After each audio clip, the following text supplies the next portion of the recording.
Welcome to Vermontitude, a collaborative effort between Great Eastern Radio, the Brattleboro Reformer, and BCTV to bring you the stories behind the stories on the topics you want to learn more about. Because there's always more, so there'll always be Vermontitude. Hosted by me, Peter Fish Case.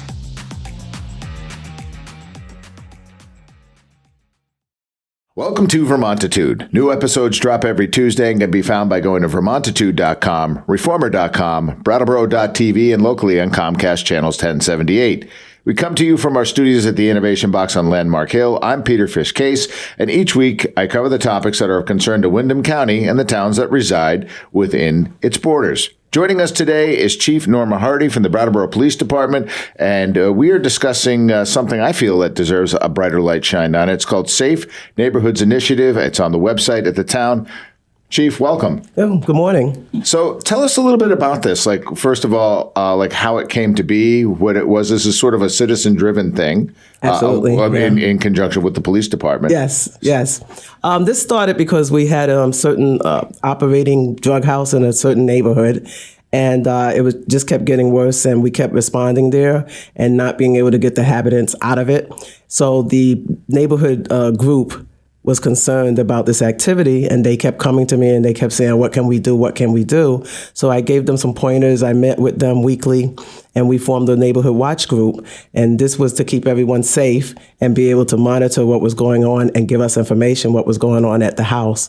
And by us working together and all of us, cooperating with each other, we were able to form this neighborhood watch group and finally get that house shut down. Okay.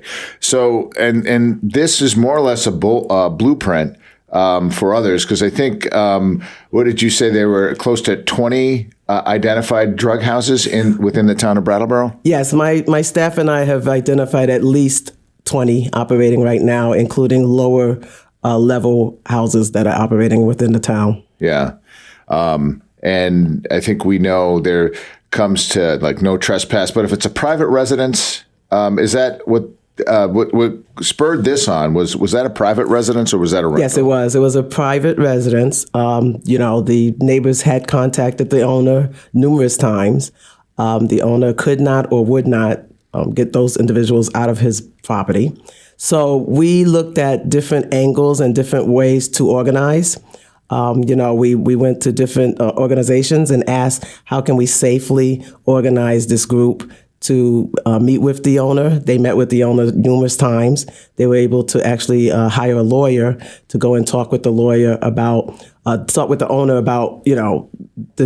how this property was affecting the rest of the neighborhood and the rest of the houses that were nearby. Right. So when we look at this blueprint, what's the biggest thing that sort of jumps out?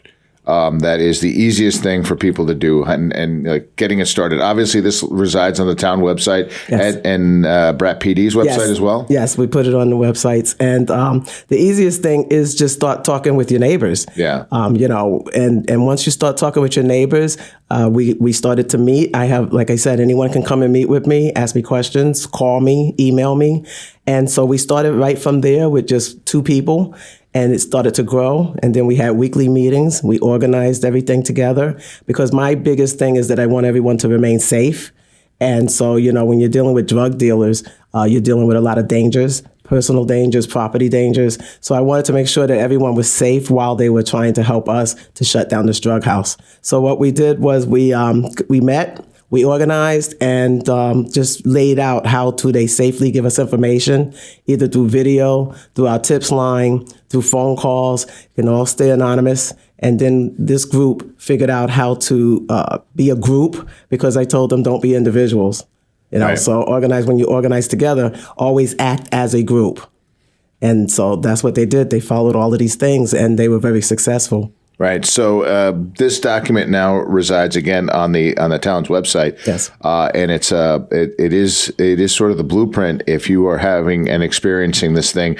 I've always said on the back of I've changed my hat and be a select board person for a second. On the back of my card, I just wrote the tip line down. Yes. And so tell us, when activity like that is seen, I think a lot of people just either don't want to get involved which I understand to a certain degree. I don't agree with, but I do understand. Yes. But the tip line is a way to notify the police department that something is happening.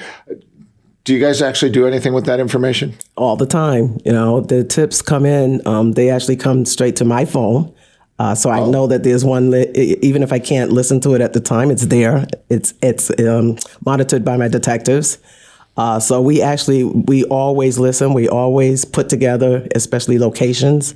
So even if people think that it's not going to make a difference if I call or I'm just one person plus one person starts to give us an idea of what's going on in a neighborhood. And that's how we can act on it. All right.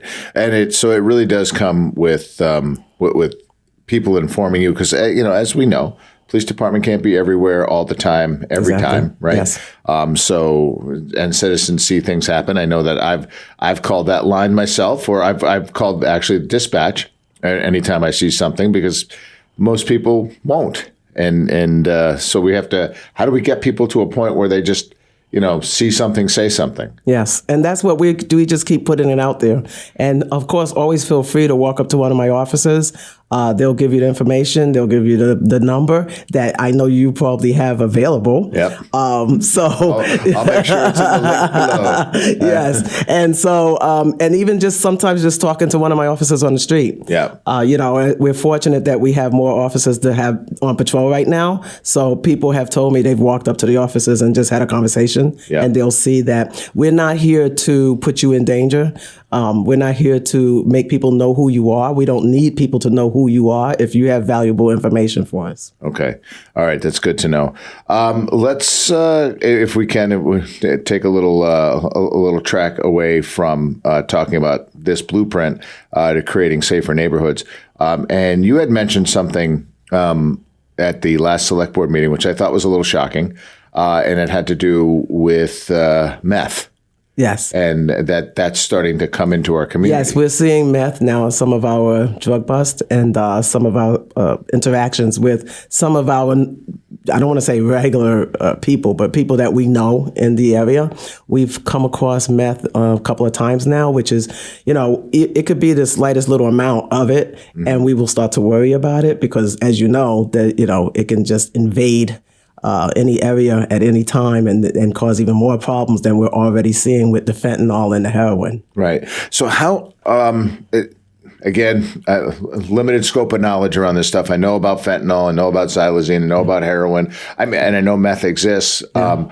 I honestly, so when you said that, I didn't know where I have been, not understanding. I thought it was just here all the time. But what makes it scarier? Because it seems to really bother our police department that this is starting to infiltrate our community. Yes, because we know the effects of it. And the 3.5 years that I've been here, we had not been seeing a lot of it. We've really been battling the fentanyl war. Right. And then we had the xylazine war, which individuals that, have seen how devastating that is to people in our community. So when we start to see meth coming in now with the effects of that and how someone can go for days and days and days on end without sleeping and become very agitated and become very violent. We worry about that, of course, as police officers, but also as members of the community. Yeah. So scary stuff. And I don't like hearing it, but, it's the reality of the world we're living in right now. So Thank you for being on top of that. We'll go back here so we can give this thing a sort of a final plug. It's called Safe Neighborhoods. It's an initiative. It's on the website. And you can find that by going to brattleboro.gov/safe-neighborhoods, or I imagine it's probably a little bit more predominant than that. Yes, absolutely, yeah. So, if you're having an issue in your community, what's the best thing they can do, Chief? Best thing you can do, reach out. My email is norma.hardy@vermont.gov, or you can call our dispatch line, or you can call our tip line if you don't want us to know who you are, and just give us valuable information that we can utilize to help us get people that are harming your neighborhood out of it. Right. So you don't have to get involved to be involved. Absolutely. All right. Chief, anything we're leaving out? I just want to just point out one other thing that I'm very proud of that we've been doing. We've been working in conjunction with Justin Johnston, who I hired for the BRAT team, and he's our community resource specialist. And so now we have once a month, we highlight individuals that have come out of the throes of addiction. We highlight people, we celebrate them, and we let the community know that they're doing well. We're very proud of this program because it shows people that if you do the work, people are paying attention and we're noticing, and we celebrate you for being able to come out of your addiction. Yeah, I've seen the posts, I've seen the press releases on it.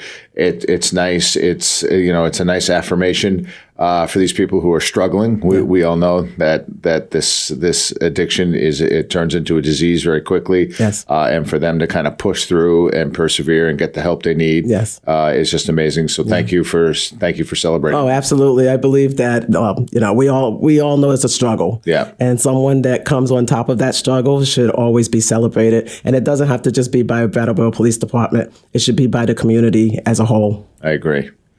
Chief, thanks for jumping on today. Thank you.